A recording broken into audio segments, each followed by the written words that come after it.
السلام علیکم ورحمۃ اللہ وبرکاتہ۔ الحمد للہ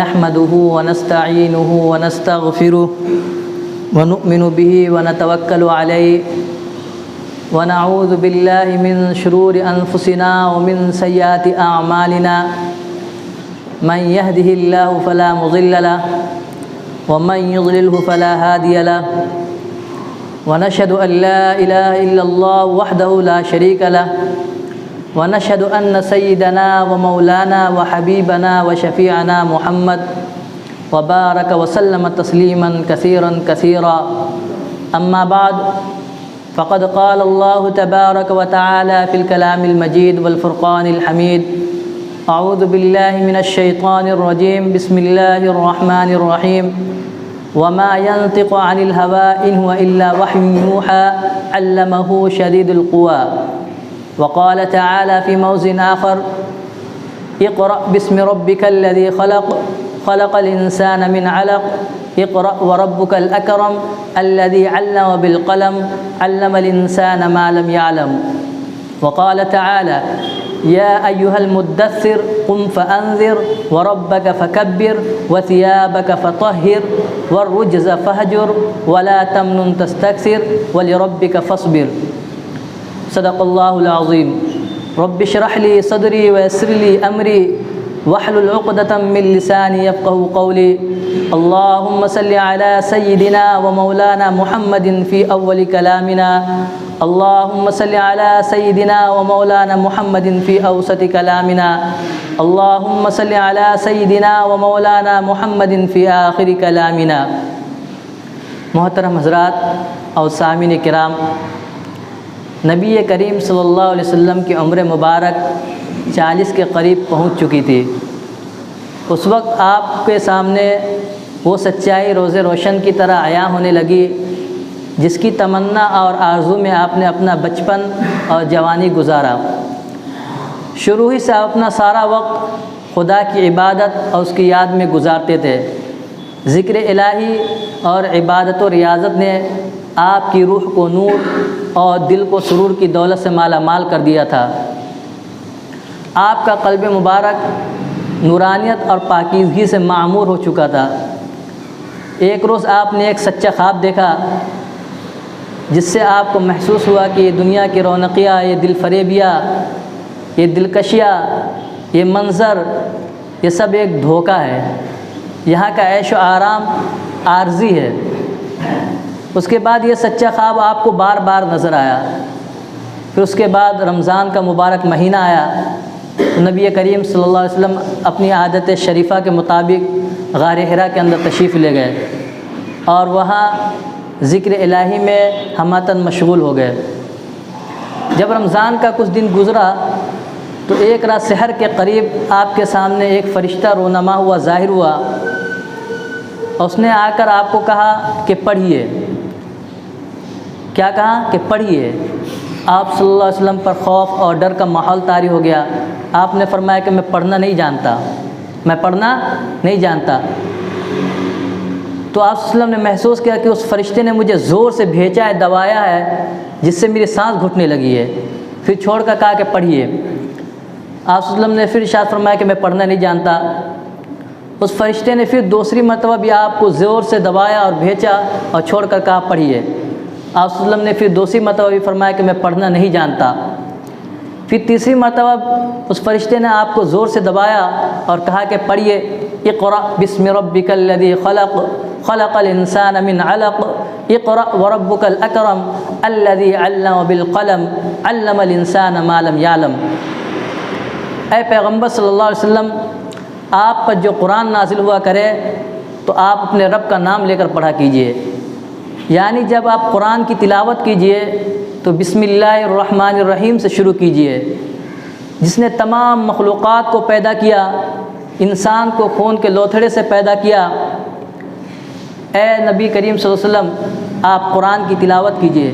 اقرأ وربک الاکرم، آپ کا رب بڑا کریم ہے جس نے قلم سے تعلیم دی اور اس چیز کی تعلیم دی جس کو انسان نہیں جانتا تھا۔ فرشتے نے جو آیتیں آپ پر پڑھی، نبی کریم صلی اللہ علیہ وسلم نے اس آیت کو بار بار دہرایا، جس سے وہ آیت آپ صلی اللہ علیہ وسلم کے دل پر جم گئی۔ پھر نبی کریم صلی اللہ علیہ وسلم حضرت جبرائیل علیہ السلام کے پاس سے واپس ہوئے اور آپ پر خوف اور ڈر کا ماحول طاری تھا، آپ کانپتے ہوئے گھبراتے ہوئے گھر تشریف لائے اور حضرت خدیجہ سے فرمایا زملونی زملونی، کہ مجھے چادر اڑاؤ چادر اڑاؤ۔ حضرت خدیجہ الکبریٰ رضی اللہ عنہا نے آپ کو نہایت عقیدت اور احترام کے ساتھ چادر اڑایا۔ وہ سمجھ رہی تھی کہ آپ کو بخار آ گیا ہوگا، شاید آپ کی کچھ طبیعت ناساز ہوگی۔ جب آپ صلی اللہ علیہ وسلم کی طبیعت کچھ ہلکی ہوئی اور آپ کی گھبراہٹ کپ کپی کم ہوئی تو حضرت خدیجہ الکبریٰ رضی اللہ عنہا نے آپ سے پوچھا کہ کیا ہوا، کیا واقعہ پیش آیا اور آپ کہاں تھے؟ تو حضور پاک صلی اللہ علیہ وسلم نے ارشاد فرمایا کہ مجھے اپنی جان کا خطرہ لاحق ہو گیا ہے، مجھے کچھ اثر سا ہو گیا ہے۔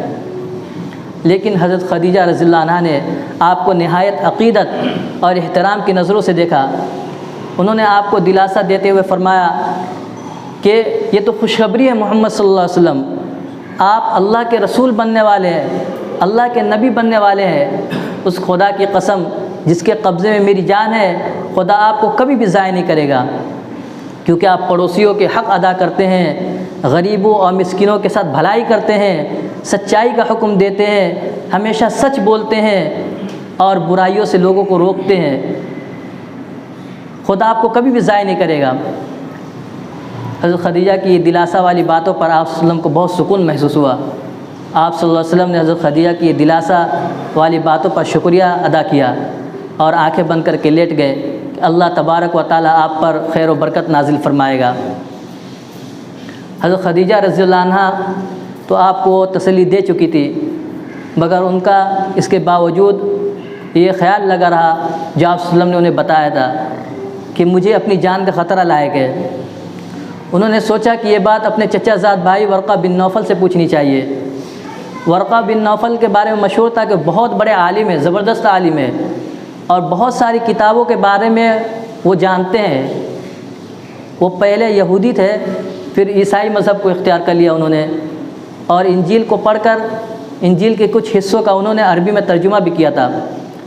چنانچہ حضرت خدیجہ الکبریٰ رضی اللہ عنہا ان کے پاس پہنچی، وہ ساری چیزیں بتا دی جو آپ صلی اللہ علیہ وسلم نے انہیں بتایا تھا، سنا تھا، دیکھا تھا۔ ورقہ بن نوفل نے جو ہی سنا پکار اٹھا، قدوس قدوس، قسم ہے اس ذات کی جس کے قبضے میں میری جان ہے، جو کچھ تم کہہ رہی ہو اگر یہ صحیح ہے تو یقین مانو کہ ان کے پاس وہی عظیم فرشتہ آیا تھا جو اس سے پہلے موسیٰ علیہ السلام کے پاس آ چکا ہے، اور یقین مانو کہ وہ اس امت کے نبی بننے والے ہیں جس کی بشارت اور خوشخبری حضرت عیسیٰ علیہ السلام نے دی تھی۔ تم میری طرف سے انہیں مبارکباد پیش کر دینا، خوشخبری سنا دینا۔ حضرت خدیجہ الکبریٰ رضی اللہ عنہا وہاں سے آتی ہے اور آپ صلی اللہ علیہ وسلم سے عرض کرتی ہے کہ میں آپ کو خوشخبری سناتی ہوں، بشارت دیتی ہوں، اور وہ ساری چیزیں بتا دی جو ورقہ بن نوفل نے آپ صلی اللہ علیہ وسلم کے بارے میں بتایا تھا، اور کہا تھا کہ میری طرف سے مبارکبادی پیش کر دینا۔ پہلی وحی آنے کے بعد نبی کریم صلی اللہ علیہ وسلم اپنی عادت کے مطابق غار حرا کے اندر تشریف لے جاتے رہے۔ ایک روز جب آپ غار حرا سے تشریف لائے تو سب سے پہلے بیت اللہ گیا اور وہاں خانہ کعبہ کا طواف کیا۔ وہی ورقہ بن نوفل سے ملاقات ہوئی۔ ورقہ بن نوفل نے کہا کہ بھتیجے جو کچھ تم نے دیکھا ہے مجھے بتاؤ۔ تو آپ صلی اللہ علیہ وسلم نے وہ ساری چیزیں بتا دی، سارا واقعہ بتا دیا۔ تو ورقہ بن نوفل نے کہا کہ خدا کی قسم آپ اس امت کے نبی بننے والے ہیں، اور آپ کے سامنے وہی عظیم فرشتہ آیا تھا جو اس سے پہلے موسیٰ علیہ السلام کے پاس آ چکا ہے۔ یاد رکھو لوگ آپ کو تکلیف دیں گے، آپ کو ستائیں گے، آپ پر ظلم و زیادتی کریں گے، آپ کی مخالفت کریں گے، آپ سے لوگ جہادیں کریں گے اور آپ کو وطن سے نکال دیں گے۔ اگر میں اس وقت تک زندہ رہا تو میں ضرور آپ کی مدد کروں گا، آپ کا ساتھ دوں گا۔ حضور اکرم صلی اللہ علیہ وسلم نے ارشاد فرمایا کیا میری ہی قوم مجھے نکال دے گی اپنے وطن سے؟ ورقہ بن نوفل نے کہا جتنے بھی نبی گزرے ہیں لوگوں نے ان کی مخالفت کی، ان کو ستایا ہے اور انہیں وطن سے باہر نکال دیا۔ پھر ورقہ بن نوفل آپ صلی اللہ علیہ وسلم کے پیشانی کو بوسہ دیا اور اپنے گھر چلے گئے۔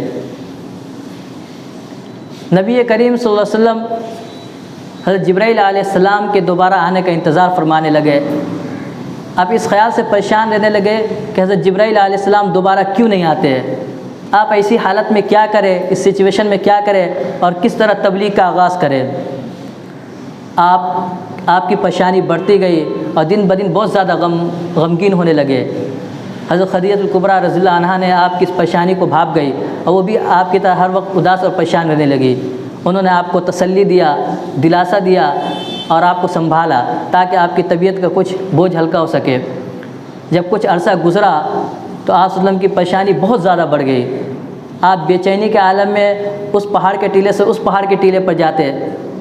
بے قراری کا یہ عالم ہو گیا تھا کہ آپ کا دل چاہتا کہ پہاڑ کے اوپر سے نیچے خود کو گرا دے، لیکن جب بھی نبی کریم صلی اللہ علیہ وسلم ایسا کرنا چاہتے اور پہاڑوں کے درمیان جاتے تو حضرت جبرائیل علیہ السلام ظاہر ہوتے اور فرماتے کہ اے نبی صلی اللہ علیہ وسلم، آپ اللہ کے پیغمبر اور رسول ہیں، میں آپ کا دوست ہوں اور بھائی ہوں۔ آپ نے 1 مہینہ تک غار حرا کے اندر قیام فرمایا اور اللہ کی عبادت میں مشغول ہے۔ آخرکار اللہ تبارک و تعالی نے آپ پر اپنا رحم اور فضل فرمایا۔ اس کے بعد ایک بار نبی کریم صلی اللہ علیہ وسلم غار حرا سے تشریف لے جا رہے تھے تو آپ صلی اللہ علیہ وسلم کو ایک آواز سنائی دی۔ آپ صلی اللہ علیہ وسلم نے آگے پیچھے دائیں بائیں ہر طرف دیکھا لیکن کوئی بھی نظر نہیں آیا۔ اس کے بعد نبی کریم صلی اللہ علیہ وسلم نے اوپر کی طرف دیکھا تو آپ کے سامنے وہی عظیم فرشتہ نظر آ گیا جو اس سے پہلے غار حرا کے اندر نظر آیا تھا، یعنی جبرائیل علیہ السلام۔ لیکن اس وقت وہ زمین و آسمان کے درمیان ایک کرسی پر بیٹھے ہوئے تھے، جس کی وجہ سے آپ صلی اللہ علیہ وسلم پر خوف اور ڈر کا ماحول طاری ہو گیا۔ آپ گھبراتے ہوئے گھر آئے، پسینہ میں شرابور تھے۔ آپ نے حضرت خدیجہ سے فرمایا زملونی زملونی، کہ مجھے چادر اڑاؤ اور مجھ پر ٹھنڈا پانی ڈالو۔ اس وقت آپ پر یہ آیت نازل ہوئی، یا ایھا المدثر قم فانذر وربک فکبر وثیابک فطہر والرجز فہجر ولا تمنن تستکثر ولربک فاصبر۔ اے چادر اوڑھنے والے، اٹھو، مستعد ہو جاؤ اور کافروں کو ڈراؤ۔ قم فانذر وربک فکبر، اور اپنے رب کی بڑائی بیان کرو، وثیابک فطہر، اور اپنے کپڑوں کو پاک اور صاف رکھو، والرجز فہجر، اور بتوں سے دور رہو جیسا کہ اب تک دور رہے ہو، وَلِرَبِّكَ فَاصْبِرْ، اور اپنے رب کے لیے صبر اختیار کرو جب آپ کو کوئی مصیبت اور تکلیف پہنچے تو۔ اب نبی کریم صلی اللہ علیہ وسلم مطمئن ہو گئے تھے، آپ کے قلب کو سکون حاصل ہو گیا تھا، آپ کی بے چینی اور بے قراری دور ہو گئی۔ جب حضرت خدیجہ الکبریٰ رضی اللہ عنہا کو معلوم ہوا تو وہ بھی آپ کی خوشی میں بھرپور شریک رہی، کیونکہ جس چیز کی تمنائیں اور دعائیں اپنے شوہر کے لیے کر رہی تھی وہ پوری ہو چکی تھی۔ اللہ تبارک و تعالیٰ نے آپ پر اپنا فضل فرمایا، جس کے بند ہو جانے کی وجہ سے نبی کریم صلی اللہ علیہ وسلم غمگین ہو گئے تھے۔ آپ پر وحی نازل ہوتی رہی اور اس کے ذریعے سے آپ آیت قرآنیہ سیکھتے رہے، یاد کرتے رہے۔ حضرت جبرائیل علیہ السلام نے آپ کو وضو کرنے کے طریقے بتائے، نماز پڑھنے کے طریقے بتائے۔ ایک دفعہ آپ جب مکے کی کسی بلند جگہ پر تھے تو حضرت جبرائیل علیہ السلام تشریف لائے اور آپ کو وضو کرنے کے طریقے بتائے کہ کس طرح نماز کے لیے پاکی حاصل کی جاتی، وضو کیا جاتا ہے۔ پھر حضرت جبرائیل علیہ السلام نے وضو فرمایا اور آپ صلی اللہ علیہ وسلم نے اس کو دیکھ کر وضو کیا۔ پھر حضرت جبرائیل علیہ السلام نے نماز پڑھی اور آپ صلی اللہ علیہ وسلم حضرت جبرائیل علیہ السلام کی اقتدا کیے۔ پھر اس کے بعد نبی کریم صلی اللہ علیہ وسلم گھر تشریف لائے اور حضرت خدیجہ الکبریٰ رضی اللہ عنہا کے پاس وضو فرمایا تاکہ حضرت خدیجہ بھی دیکھ لے کہ کس طرح نماز کے لیے پاکی حاصل کی جاتی ہے۔ پھر حضرت خدیجہ نے بھی وضو فرمایا اور آپ صلی اللہ علیہ وسلم نے نماز پڑھی اور حضرت خدیجہ ان کی اقتدا کی۔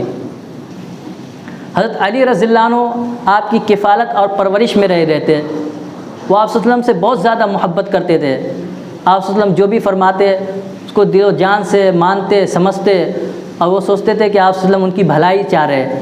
لیکن اس سے پہلے انہوں نے آپ کو کبھی بھی اس طرح عاجزی کے ساتھ سجدہ کرتے ہوئے نہیں دیکھا تھا اور ایسا مقدس پاکیزہ کلام، نصیحتوں سے بھرا ہوا کلام پڑھتے ہوئے کبھی نہیں سنا تھا۔ ان سے رہا نہیں گیا، انہوں نے حضرت خدیجہ الکبریٰ اور آپ صلی اللہ علیہ وسلم سے پوچھا کہ یہ کیا ہے؟ تو نبی کریم صلی اللہ علیہ وسلم نے ارشاد فرمایا کہ اللہ کا مقدس اور پاکیزہ کلام ہے، یہ معزز دین ہے جس کی وجہ سے اللہ تبارک و تعالیٰ اپنے پیغمبر اور رسولوں کو بھیجتا ہے۔ حضرت علی پریشان تھے، حیران تھے، تعجب میں تھے۔ آپ صلی اللہ علیہ وسلم جو فرما رہے تھے ان کو غور و فکر سے سن رہے تھے۔ حضور پاک صلی اللہ علیہ وسلم نے ارشاد فرمایا کہ میں تمہیں ایک سچے دین کی دعوت دیتا ہوں، ایک اللہ وحدہ لا شریک لہ کی عبادت کی دعوت دیتا ہوں، جس کے علاوہ کوئی بھی عبادت کے لائق نہیں ہے۔ میں اپنی قوم کو کافر سمجھوں کیونکہ وہ لات و عزیٰ کی عبادت کرتے ہیں، ایک اللہ کو نہیں مانتے۔ حضرت علی رضی اللہ عنہ نے فرمایا کہ آپ مجھے اتنی مہلت دے دیجئے کہ میں اپنے والدین کو بتا سکوں، لیکن حضور پاک صلی اللہ علیہ وسلم اس بات کو پسند نہیں فرماتے تھے کہ ابھی اسلام کا راز ظاہر ہو سکے۔ چنانچہ نبی کریم صلی اللہ علیہ وسلم نے ارشاد فرمایا کہ علی اگر تم اسلام قبول نہیں کرتے تو کوئی بات نہیں ہے، لیکن اب اس بات کو چھپائے رکھو، کسی سے ظاہر مت کرو۔ حضرت علی رضی اللہ عنہ رات بے خوابی اور ٹینشن میں گزارے، ساری رات اسی بات کو سوچتے رہے جو آپ صلی اللہ علیہ وسلم نے انہیں بتایا تھا، دین کی دعوت دی تھی۔ صبح ہوتے ہی آپ صلی اللہ علیہ وسلم کی خدمت میں حاضر ہوئے اور عرض کیا یا رسول اللہ میں آپ پر ایمان لاتا ہوں، آپ کی اتباع کرتا ہوں، آپ مجھے کلمہ پڑھا دیجئے، اب مجھے بتائیے کہ میں کس طرح نماز پڑھوں، رکوع سجدے کروں اور کس طرح قرآن کی تلاوتیں کروں۔ پھر نبی کریم صلی اللہ علیہ وسلم نے انہیں وہ سب آیتیں یاد کرائی جو اس وقت تک نازل ہو گئی تھی، اور جب بھی آپ صلی اللہ علیہ وسلم نماز پڑھتے تو حضرت علی رضی اللہ عنہ آپ صلی اللہ علیہ وسلم کے پیچھے ہوتے۔ حضرت علی رضی اللہ عنہ کے بعد حضرت زید بن حارثہ بھی ایمان لے آئے اور آپ صلی اللہ علیہ وسلم کے ساتھ عبادت میں شریک ہو گئے۔ یہ دونوں آپ صلی اللہ علیہ وسلم کے صحبت مبارکہ میں رہ کر یہ محسوس کرتے تھے کہ آپ صلی اللہ علیہ وسلم بہت عظیم روح کے مالک ہے اور نہایت نرم دل، نرم مزاج ہے۔ آپ صلی اللہ علیہ وسلم جو کچھ بھی فرماتے تھے اس کو دل و جان سے سچا سمجھتے تھے اور آپ صلی اللہ علیہ وسلم سے بہت زیادہ محبت کرتے تھے، اور یہ لوگ چاہتے تھے کہ ہمیشہ آپ صلی اللہ علیہ وسلم کے صحبت مبارکہ میں رہے۔ ادھر حضرت علی رضی اللہ عنہ کے بعد حضرت عمر فاروق، حضرت ابوبکر صدیق رضی اللہ عنہ اسلام میں داخل ہو گئے۔ جب حضرت ابوبکر صدیق رضی اللہ عنہ مسلمان ہوئے تو آپ صلی اللہ علیہ وسلم کو بہت خوشی ہوئی اور اسلام کو ایک قوت حاصل ہو گئی، اور اسلام کے نشر و اشاعت میں، تبلیغ میں وہ بہت معین اور مددگار ثابت ہوئے۔ حضرت ابوبکر صدیق رضی اللہ عنہ اپنے قوم میں بڑے محبوب انسان تھے، وہ قریش میں اعلیٰ حسب و نسب اور اونچے خاندان سے تعلق رکھتے تھے۔